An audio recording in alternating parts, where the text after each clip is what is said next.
Today we're going to talk about the parable of the net and how it can be kind of a hard topic to discuss. What the parable talks about is a drag net or a large net that fishers would use either attached to a pier and then sent off into the boat, and then it drags across, collecting all kinds of fish inside of it. So you have a mass amount of fish that's sent to the shore. And then you have the fishermen will go through and separate the good fish from the bad fish.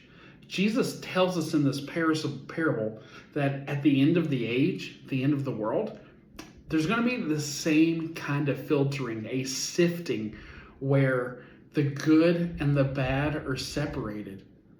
And the bad, well, they go to a place that is filled with the gnashing of teeth. It's hell. A literal hell.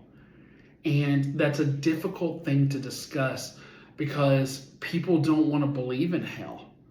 They want to believe in heaven, but hell's harder to swallow because how can a loving God create a world like that, right? A place for people to go with such suffering. And that's difficult to reckon with. And while I don't have a lot of time in this to spend on that, I will say that it's not any less of a loving God because the unjust and the unrighteous have a place for eternity. But what I will say about this is that hell is real.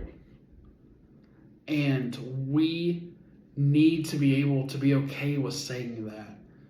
Because if we don't understand that Christ is saving us from something, then we'll never truly be able to appreciate what it means to be saved and to know Him and to have a relationship with Him.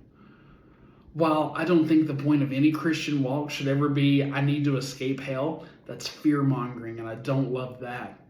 It should be that relationship and that yearning and that reconciliation that we have with God to come together through the death and resurrection of Christ so that we might have that relationship again. Again, that reconciliation. But to understand that and to truly appreciate it, we have to understand and know that hell is real. And what the parable of the net describes is at the end, there is a separation. And there is those that go to heaven, and there are those that go to hell. And as someone who loves you, and as someone who wants to reach as far as I can and connect and talk, I have to be honest and truthful, even if it's a hard thing to say. So if you have anything that you'd love to ask about, talk about, pray about, I'd love for you to reach out in the comments below. I'll respond to them personally as I can. And if there's any prayer requests that you have, it would honor me to be able to pray with you. And I pray for you all daily. Thank you so much. God bless. I'll see you tomorrow.